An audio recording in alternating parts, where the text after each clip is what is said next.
Hi, my name is EJ Massa.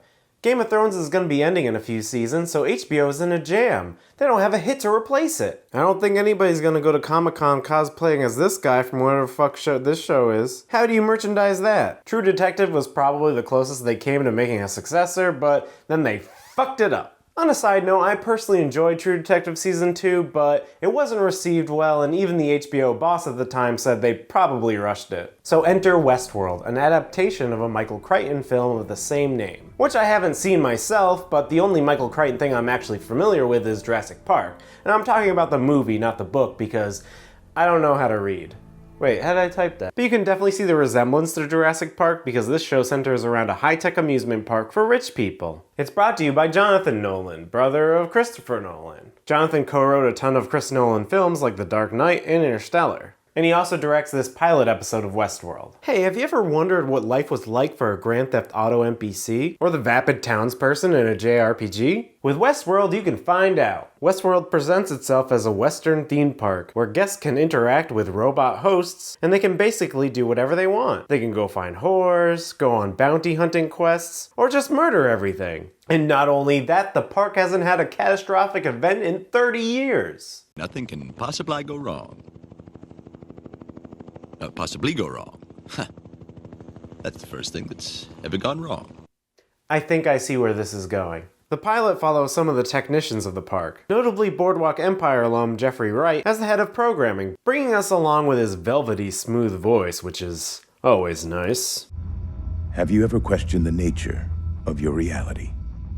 And Anthony Hopkins is the whimsical and philosophical creative director of Westworld. I like seeing Anthony Hopkins in a television show. He seems to shine in a more subdued role. Hopkins kind of lives in the shadow of Hannibal Lecter, and other Hannibal Lecters live in the shadow of Anthony Hopkins. And Odin doesn't seem to do much to erase it. I think it's a fun trend that you get these big actors who maybe aren't that marketable right now, but you can put them into some well-made TV and they can really shine. Speaking of which, Ed Harris appears as a mysterious stranger who just fucks shit up. It's always fun seeing Ed Harris be quietly menacing. The show does a great job at creating this feeling of uncanny valley. The world feels real enough, but like Disney World, you take a wrong turn and you can see that the outer shell is just a lie.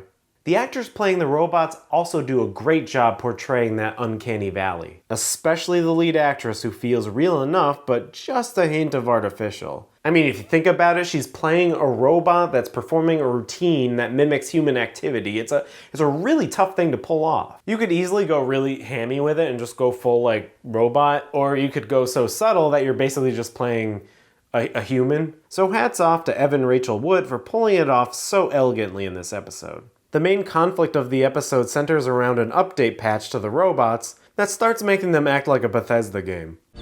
Let's see what the damage is. How about your name?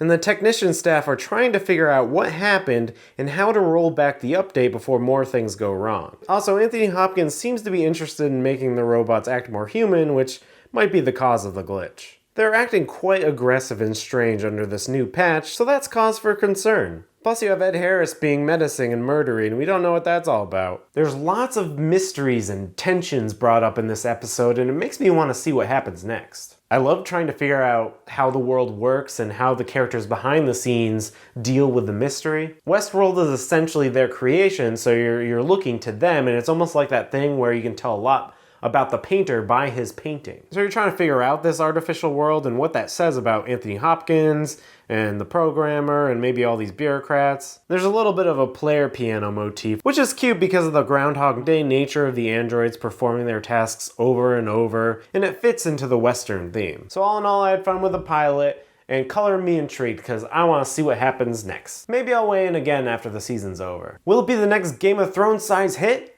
Probably not. But like Stranger Things, it's great to see a sci-fi television show with a ton of money and talent behind it. Plus, it buys HBO some time before they come up with a Game of Thrones spin-off. Speaking of Game of Thrones, next week I'll be looking at the Season 1 episode, The King's Road. So, I'll see you then.